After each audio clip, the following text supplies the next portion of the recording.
Bonjour à tous, très heureux de vous retrouver pour votre émission. J'espère que vous avez bien dormi et que vous êtes bien réveillés, parce qu'il le faut. Vous devez partir travailler. C'est vrai qu'on est en fin de semaine, mais bon, il faut aller travailler parce que c'est à ce prix-là seulement que vous pourrez gagner votre pitance. Et puis on est en période de fête, vous avez besoin de travailler pour gagner de l'argent pour vous occuper de vos familles. Actuellement, on sent déjà les fêtes un peu partout dans la ville. Toutes les enseignes des magasins sont aux couleurs des fêtes et voilà. C'est pour le plaisir de nos enfants qui, à l'occasion de la fête de Noël qui arrive d'abord avant le réveillon de la Saint-Sylvestre, eh bien, prennent plaisir à déguster tout ce qu'on leur offre en matière de cadeaux. Allez, pour parler de cadeaux, ce sera le cas tout au long de cette émission parce qu'on va vous offrir des rubriques qui vont vous permettre de démarrer correctement la journée. Bienvenue à Matin Bonheur.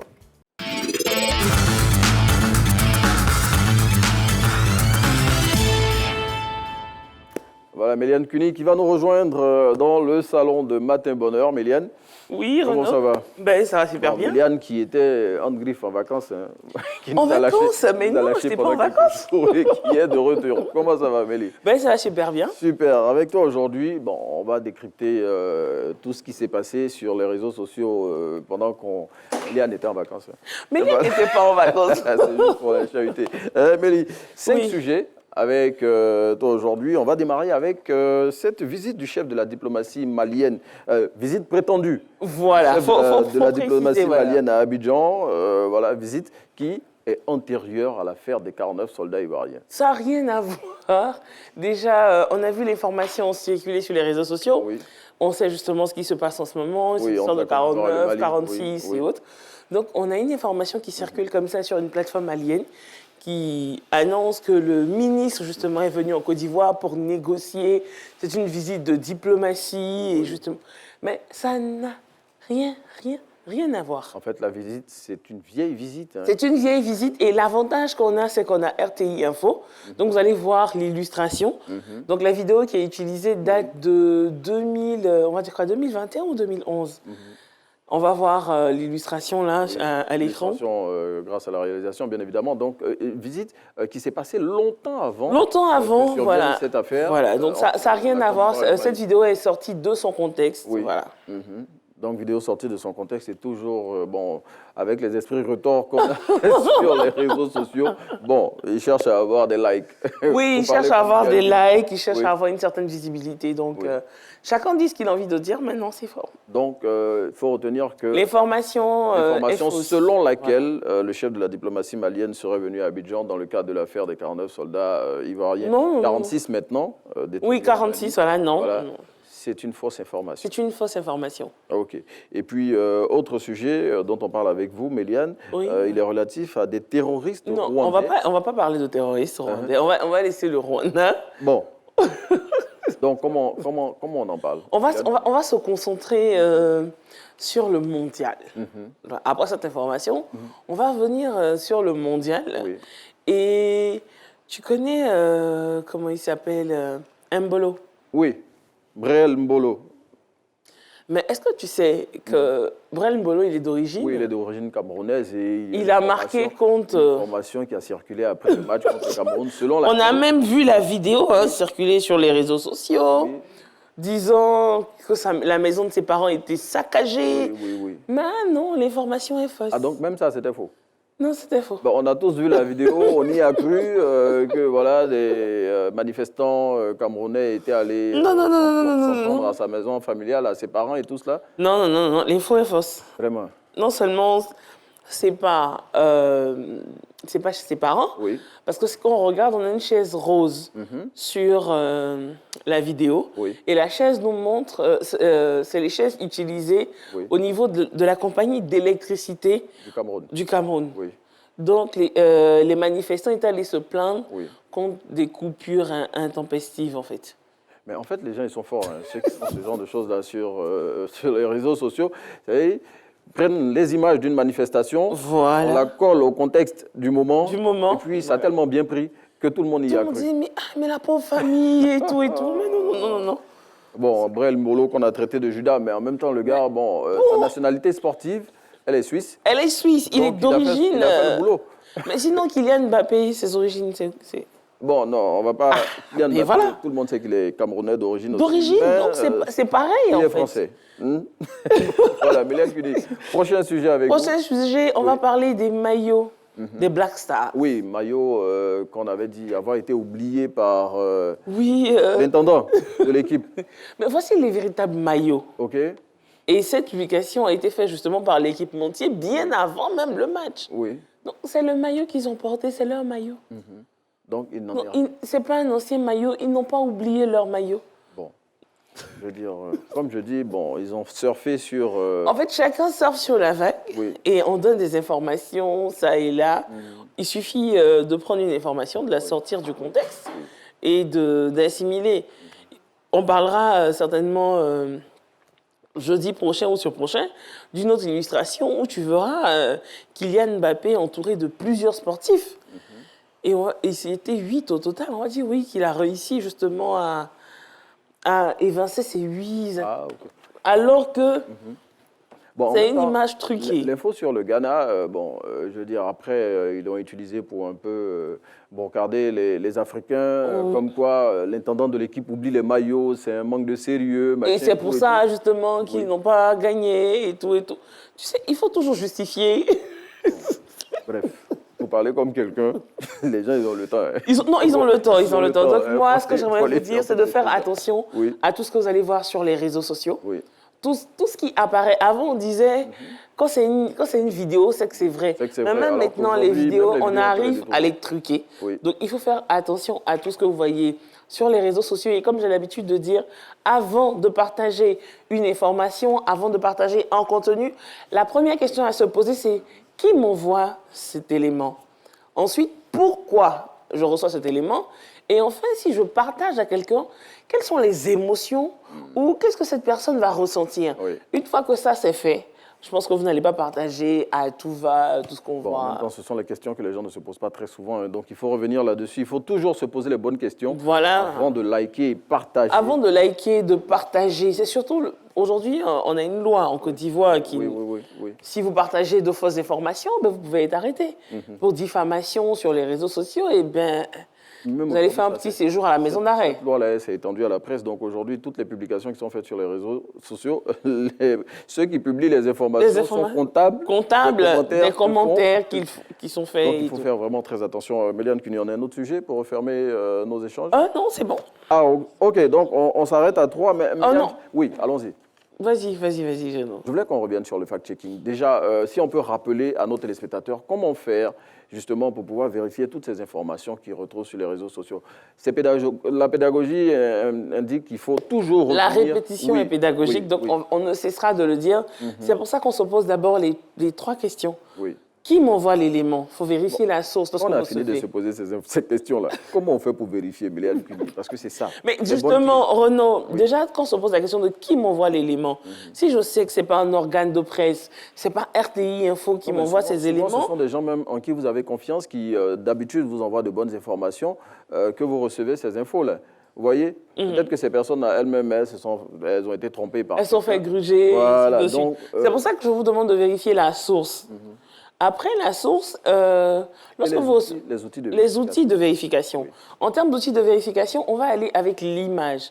Pour vérifier l'image, aujourd'hui sur Internet, rien ne se perd. Donc si une photo a été publiée ne serait-ce qu'une seule fois sur un site Internet ou sur une plateforme, vous avez la possibilité d'aller sur Google Images et de retrouver cette photo. C'est ce qui nous permet parfois de savoir telle photo a été publiée en 2017. Photo sans légende, comment on fait pour... Sans légende, la photo peut être sans légende. Il suffit juste d'aller sur le moteur de recherche et vous allez voir Google Images va rechercher les plateformes sur lesquelles cette photo a été publiée. On copie la photo, on la colle dans Google Images et on lance la recherche. Je ne sais pas, Renaud, si vous faites attention, parce que l'intelligence artificielle intervient dans ce contexte-là. Quand vous avez une photo que vous cherchez sur Google, quand vous cherchez une information, quand vous cliquez sur Images, on vous donne toutes les images similaires. Oui. Donc, ça vous donne tous les contextes où cette image a pu être utilisée. Donc, vous voyez Facebook, Twitter, Instagram, ainsi de suite. Donc, ça vous permet de vérifier l'information. Aussi, pour les vidéos, vous allez sur InVid. Avec InVid, InVid, donc I-N-V-E-E-D, 2 fois E. Oui, InVid, voilà. Avec InVid, vous avez la possibilité de savoir où cette vidéo a été publiée, quand est-ce qu'elle a été publiée, et on a Who Posted That. Je le dis régulièrement. On va s'arrêter sur InVid parce que Who Posted That... Non, mais Who Posted That, déjà, te permet de savoir quand est-ce que ça a été publié sur Facebook, sur quel compte, par qui et à quelle fréquence. Et c'est sur ça qu'on va chuter concernant nos échanges avec Méliane Cuny. Toujours vérifier l'information avant de liker ou de partager cette information. Méliane Cuny, merci. Merci, Kevin. On se retrouve jeudi prochain. Oui, jeudi prochain. Allez, on continue de dérouler pour le conducteur de notre émission.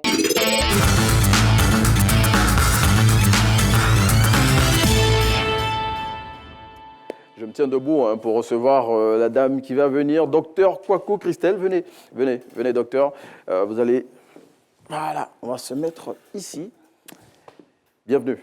Merci. À Matin Bonheur. Et avec vous aujourd'hui, je le disais tantôt, on va parler du petit déjeuner. C'est ça. Le premier repas de la journée, repas très important qui est négligé par beaucoup de personnes parce que selon elles, bon, soit elles n'ont pas le temps de prendre le petit déjeuner ou bien, bon, c'est pas trop leur truc, le petit déjeuner. Docteur, aujourd'hui, vous allez nous dire pourquoi on doit essentiellement et nécessairement prendre ce petit déjeuner-là. C'est ça. Bienvenue. Merci à vous. On est très heureux de vous avoir. Je vous ai stressé un peu hier et ce matin. Oui. Bon, on le fait à cause des embouteillages, parce que quand on ne sort pas tôt le matin de nos quartiers, après ça devient compliqué avec les embouteillages à Abidjan. Vous êtes bien arrivé, hein? Oui, bien arrivé. Pas trop de difficultés. Non. Dites-nous, docteur, c'est quoi déjà le petit déjeuner? Quelle est son importance? D'accord. Ce qu'il faudrait savoir, c'est que nous avons... Regardez là-bas, la caméra. Nous avons trois principaux repas dans la journée, à savoir le petit déjeuner, le déjeuner et le dîner. Donc, on va considérer le petit déjeuner comme étant le premier repas de la journée qui devrait couvrir 20 à 25% des apports énergétiques total de la journée. 20 à 25%, c'est beaucoup. Hein. Donc, c'est beaucoup. Combien de fois c'est important? C'est important, exactement. Aussi, quel est son intérêt? Ce qu'il faudrait savoir, c'est que le petit déjeuner participe à l'équilibre alimentaire. Parce qu'après toute une nuit de jeûne, quand on dort, on gaspille aussi de l'énergie. Donc après toute une nuit de jeûne, il faudrait qu'on remplace, qu'on compense l'énergie qui a été perdue durant toute la nuit. D'où l'importance du petit déjeuner. OK. Et donc, vous avez parlé tantôt dans votre présentation du petit déjeuner, de l'intérêt de prendre le petit déjeuner. Oui. Le petit déjeuner, c'est à partir de quelle heure qu'il faut le prendre? Pour nous autres, bon, qui arrivons sur nos lieux de travail à partir de 3 ou 4 heures du matin, si on doit prendre le petit déjeuner, à quelle heure on doit le prendre? Est-ce que quand on arrive, qu'on a un creux tout de suite, on peut manger ou bien on est obligé d'attendre qu'il soit 7 heures ou 8 heures avant de prendre le petit déjeuner? Non, tout dépend de la personne. Comme vous l'avez dit, pour les personnes qui travaillent assez tôt, il n'est pas mauvais de consommer le petit déjeuner assez tôt aussi, à 5 heures, 6 heures. Ah ouais? Voilà. Sinon, l'idéal, c'est de consommer le petit déjeuner autour de 8 heures, 8 heures, 9 heures. OK. 8 heures, 9 heures. Oui. Donc, je veux dire, si on il faudrait un écart entre le petit déjeuner et le déjeuner. Et le déjeuner. Voilà. Okay. Il se prend autour de midi, 13 heures. Midi, 13 heures. Voilà, donc il faudrait au moins 5 à 6 heures d'écart entre les deux repas. Ben, pour suivre ce que vous dites, docteur, si moi je prends mon petit déjeuner, comme j'arrive ici à 4 heures du matin, si je le prends à 5 heures, donc à 11 heures ou 10 heures, je peux prendre mon déjeuner. Non, attendre jusqu'à midi serait l'idéal. Ah ouais? Oui. Pourquoi? Parce qu'il y a encore un autre repas qu'on va prendre le soir. Oui. Donc, si l'écart entre les repas est assez élevé, vous aurez la sensation d'avoir faim. Ah, okay. Donc, vous aurez tendance à aller grignoter. Oui. Donc, pour éviter le grignotage, il faudrait qu'il n'y ait pas trop d'écart entre les différents repas. Bon. Il ne faudrait pas aussi que ça soit aussi très, très serré. Bon, avis à tous les gars qui sont dans le studio ici. Nous, on mange des galettes ici le matin. Méliane qui est venue avec un gros sac ce matin. On a mangé vers 6 heures. Donc ce n'est pas mauvais. C'est pas mauvais? Non. OK, bon, il y en a, souvent, c'est à 3 heures du matin, 4 heures du matin, quand on vient dans le véhicule, là, qu'on achète les galettes. On va revenir à notre sujet, docteur. Le petit déjeuner, il doit être composé de quoi? D'accord. Un bon petit déjeuner. Un bon petit déjeuner doit être composé de 4 principaux éléments. Oui. C'est-à-dire 4 groupes d'aliments. Oui. Le premier élément, il faudrait une source d'énergie. Que les céréales et les féculents nous apportent. Les céréales, c'est-à-dire le maïs, le mil, le riz. Les féculents, ça peut être l'igname. Parce qu'il y a des personnes qui consomment l'igname le matin. Oui, nous-mêmes, on mange ça ici. Voilà. Donc ça, c'est le premier élément. Le second élément, il faudrait que le petit déjeuner contienne une source de protéines qui est apportée par l'œuf, ça peut être la viande, le poisson, le lait ou les produits laitiers tels que le yaourt, le fromage. Donc ça, c'est le deuxième élément. Le troisième élément, il faudrait une source de sels minéraux. OK. Exemple? Qui est apportée par une boisson. La boisson la plus simple, c'est de l'eau. Oui. Voilà, donc l'eau nous apporte les sels minéraux. Et puis le dernier élément, il faudrait une source de vitamines qui est apportée par les fruits et légumes. Voilà, donc les fruits, on a une multitude, ça peut être l'orange, la papaye, la mangue, l'ananas, la pamplemousse, etc. Mais donc, ça veut dire que ceux qui mangent le garba le matin, ils n'ont pas les 4 éléments. Sans fruits, parce que, bon, on connaît des gars, ils finissent de taper leur ticket poisson, ils boivent de l'eau et puis allez. Ils n'ont pas les 4 éléments. Or, ils pourraient ajouter, par exemple, une banane douce. Oui. Voilà, pour pouvoir... Pour avoir au moins les 3 éléments. Les 4 éléments. Les 4? Oui. OK, donc, oui, c'est vrai qu'avec les ingrédients et tout ça, on arrive à combler le déficit. Maintenant, est-ce que, docteur, vous l'avez dit, hein, c'est l'un des repas les plus importants, mais est-ce que quand même on peut s'en passer? Je dirais oui et non. Pourquoi? On peut s'en passer dans le sens où une personne qui n'est pas en activité, qui est sédentaire, n'a pas forcément besoin de petit déjeuner. Oui, mais quand on est à la maison, on a faim quand même. Hein. C'est-à-dire que ne rien faire, ça creuse. Hein. Ne rien faire, normalement, ça ne creuse pas. Parce que c'est quand on réfléchit qu'on gaspille de l'énergie, le plus souvent. Et quand on est en activité. Parce qu'en réalité, ce sont nos organes qui gaspillent l'énergie. Oui. Voilà, bon, normalement, celui qui ne fait rien ne doit pas avoir faim. Ah ouais? Mais il a tendance à grignoter. Bon. Voilà. Donc ça, c'est un problème. Voilà. Donc, ce n'est pas forcément nécessaire. Mais pour une personne qui est en activité, voilà, comme vous et moi, ou bien les élèves, les étudiants, les travailleurs, et nos parents, par exemple, qui sont dans les villages, qui effectuent les travaux champêtres, le petit déjeuner est très important, voilà, pour pouvoir démarrer de façon convenable leur journée. Justement, pour ces personnes qui disent qu'elles n'ont pas le temps pour manger, quels sont les risques auxquels elles s'exposent, justement, au niveau de la santé? D'accord. Comme je le disais tantôt, après toute une lune de jeûne, l'organisme même continue de travailler. Donc, vous avez remarqué qu'on se réveille avec la faim. Ah oui. C'est tout à fait normal. Parce que même quand on dort, on gaspille de l'énergie. Bon, pour nous qui pensions que ce n'était pas normal, au moins on est rassuré ce matin. C'est normal. Parce qu'en dormant, on gaspille de l'énergie. Du coup, quand on se réveille, on a la sensation d'avoir faim. Oui. On a faim même. Du coup, une personne qui a passé toute une nuit sans manger, qui se réveille, qui va au travail, qui ne mange pas, sans manger, la personne aura faim. Quand tu as faim, tu ne peux pas réfléchir, c'est évident. Ça, c'est clair. Du coup, tu ne pourras pas faire de façon aisée ton travail. Voilà, donc il y a le risque de ne pas d'avoir ses facultés cognitives affectées. Affectées, oui. Et puis, on a tendance aussi à grignoter. Voilà, quand on a faim, on sait qu'on va manger à midi, mais en temps, puisqu'on a faim, on va grignoter les petits trucs, cacahuètes, gâteaux, biscuits, bonbons. Et tous ces éléments-là peuvent conduire à un surpoids, voire même à l'obésité. Voilà. Et donc, il faut absolument manger. Mais je veux dire, sur la santé, quels sont les risques? Vous avez parlé des petits bobos qu'on peut avoir. On risque de tomber en hypoglycémie. OK. L'hypoglycémie, c'est le fait que le sang ait une concentration assez faible en sucre. Et ce n'est pas bon. Donc, on risque de tomber même dans les pommes. Ah ouais? La personne qui grignote, il est exposé au surpoids, voire à l'obésité. Or, on sait que le surpoids, l'obésité est le carrefour de plusieurs maladies métaboliques, voilà, notamment le diabète. Donc, pour éviter de tomber en surpoids ou à l'obésité, il faudrait au moins consommer quelque chose le matin, avant de démarrer sa journée. Quel conseil, docteur, vous pourriez donner à des personnes qui, sur le petit déjeuner, qui pour elles, le petit déjeuner, ce n'est pas important parce que, bon, on a besoin de courir, donc on n'a même pas le temps de faire ça. Oui. Ce que je pourrais dire, bien vrai que le petit déjeuner ne soit pas forcément obligatoire pour toutes les personnes, il serait intéressant de l'inclure dans nos repas de la journée. Oui. C'est important. Donc, il faudrait que le petit déjeuner soit dans nos habitudes alimentaires. Comme je l'ai dit tantôt, le fait de prendre le petit déjeuner va nous éviter de grignoter. Donc, va nous éviter de prendre des calories en plus. Ça va nous éviter aussi d'être en hypoglycémie. Voilà. Ça va nous éviter d'avoir faim. Parce qu'avoir faim, si vous avez faim, vous ne pourrez pas travailler. Oui. Voilà.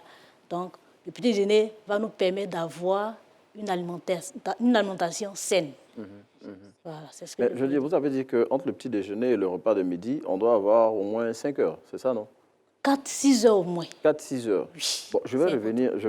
C'est-à-dire quoi? Pour la personne qui a pris son petit déjeuner à 8 heures, à midi, il peut prendre son déjeuner. Midi, 13 heures. Je vais revenir sur les personnes parce que quand vous sortez tôt le matin, pour nous qui avons la chance de sortir tôt le matin, vous rencontrez beaucoup de gens dans les rues d'Abidjan qui sortent vraiment très tôt le matin. Oui. Ces personnes-là, vous avez dit qu'elles peuvent, si elles le souhaitent, prendre leur petit déjeuner et puis attendre jusqu'à midi. Mais vous savez que souvent, là, on a fini de manger le matin et puis 2 heures après, on a faim. Si on ne doit pas grignoter, on fait quoi? Grignoter, c'est mauvais. Oui, ça, on a compris. Du coup, il faudrait qu'on fasse l'effort de ne pas avoir trop d'écart entre les différents repas pour éviter de grignoter. Mais donc, si on doit suivre votre raisonnement en parlant de grignoter, à 16 heures, le goûter, il n'est pas conseillé aussi? Le goûter, pas qu'il n'est pas conseillé, mais généralement, le goûter, c'est pour les enfants. Oui. Une personne adulte, normalement, avec 3 repas, on peut couvrir la journée. Par contre, l'enfant, lui, il a besoin de plus de repas. L'enfant, même à 10 heures, il va manger un peu. Même à 16 heures également. Donc, pour un enfant, on peut aller jusqu'à 5 repas dans la journée. Voilà. Nous, les parents qui cherchons l'argent, là, si on a faim, on doit se concentrer. Non, vous pouvez manger à 16 heures. Ça ne pose pas de problème. Mais sans grignoter les aliments qui n'apportent pas. Donc, si à 16 heures, on doit prendre quelque chose, un petit encas, ce serait quoi pour les grandes personnes? Ça peut être la loco. OK. Donc, à loco, ça peut être la loco, ça peut être claclo, ça peut être de l'igname. Tout ce qu'on a comme particularité en Côte d'Ivoire ici, là, oui. Voilà. Pourrait être consommé à 16 heures. À 16 heures, mais pas en grande quantité. Pas en grande quantité, parce qu'il y a encore le dîner. Oui. Mais donc, tous ceux qui font les after-work et tout ça, ils descendent du boulot, ils s'en vont s'asseoir, ils mangent un peu de viande braisée et tout ça, ça aussi, c'est pas conseillé. Un peu de viande? Oui. On le voit en fin de journée, les personnes qui descendent du boulot, qui s'en vont s'asseoir dans un petit coin. Mais ils ne le font pas tous les jours. Il y en a qui le font tous les jours. C'est à ces personnes-là que je veux qu'on parle. Ces personnes-là qui le font tous les jours avant de partir à la maison pour aller manger encore le soir. Encore? Oui. Non, il ne faudrait pas se surcharger à 16 heures, sachant que dans la soirée, on va aller encore se surcharger. C'est trop d'énergie pour l'organisme. Et l'organisme n'aura pas le temps de pouvoir libérer toute cette énergie-là avant le lendemain. C'est pas très intéressant. En tout cas, merci, docteur. J'espère qu'on a fait le tour en parlant du petit déjeuner. Mais si on devait retenir quelque chose de tous nos échanges relativement au petit déjeuner, ce serait quoi? Je demanderais aux personnes de ne pas négliger le petit déjeuner. Le petit déjeuner est un repas très important. Il permet à la personne de démarrer sa journée de façon sereine. Voilà. Permet de compenser les pertes d'énergie après toute une nuit de jeûne. Donc, quand vous dites une nuit de jeûne, vous voulez dire qu'on a mangé la veille? On a mangé la veille, donc, le on a dormi. Que vous considérez parce que le sommeil, c'est au moins 8 heures. Donc, c'est le sommeil là que vous appelez le jeûne? Exactement. OK. Exactement. C'est ça, exactement. Pour que ce soit clair pour les téléspectateurs. Oui, exactement. Parce qu'on a mangé à 19h, souvent 20h. Pour d'autres, 17h pour certains. Alors, il faut attendre le lendemain oui. Jusqu'à 7h, 8h, 9h. Regardez un peu l'écart. Pendant tout ce temps, l'organisme continue de travailler, continue de gaspiller de l'énergie qu'il faut remplacer. Donc vraiment, pour toutes les personnes qui négligent le petit déjeuner, docteur Kwaku Christelle vient de le dire, il ne faut pas négliger le petit déjeuner. Et docteur, vous avez dit que ce n'est pas bon pour la santé parce que pour la glycémie, ce n'est pas bon. C'est pas bon. C'est pas bon. Donc, il faut absolument prendre le petit déjeuner tous les matins, peu importe ce que vous prenez. Le docteur l'a dit, que ce soit de la bouillie avec des galettes, pain condiment. Voilà, maintenant, la quantité, sur la quantité, qu'est-ce qu'on peut dire? Est-ce que, bon, on doit prendre un pain avec les condiments là-dedans? Comme je l'ai dit, il y en a qui le font. Normalement, le petit déjeuner couvre 20 à 25% bon, en même temps, on a dit petit. Hein. Voilà, on dit petit déjeuner. Petit déjeuner. Donc, le petit déjeuner ne doit pas surpasser le déjeuner. Non. Allez, docteur Kwaku Christelle, qu'on a pris plaisir à recevoir aujourd'hui. Docteur, vous allez nous lire cette citation matinale. Venez avec moi, docteur. Voilà, je tiens à rappeler avant que Dr Kwaku Christelle ne nous lise la citation matinale de ce jour que le 10e challenge matinal se referme aujourd'hui, challenge pour lequel la question était de nous donner le nom complet de l'invité que nous avons reçu le 5 décembre 2022 ici à Matin Bonheur dans la rubrique Instant Vérité. Voilà, c'est aujourd'hui que ça se referme et demain on attend Konaté Tene Mariam qui est la gagnante du challenge matinal numéro 9. Donc Mariam, on vous attend ici demain pour repartir avec votre lot et participer surtout à votre émission. Docteur, regardez la caméra qui est là-bas, la caméra numéro 2 et vous nous lisez la citation matinale. On peut hériter de son père, mais on ne peut jamais recevoir le bonheur en héritage. Allez, c'est sur cette citation matinale qu'on vous laisse à méditer tout au long de cette journée, qu'on vous dit au revoir. Merci de nous avoir suivis. On va se retrouver demain dès 6h25 pour un autre numéro de votre émission. Allez, bonne journée.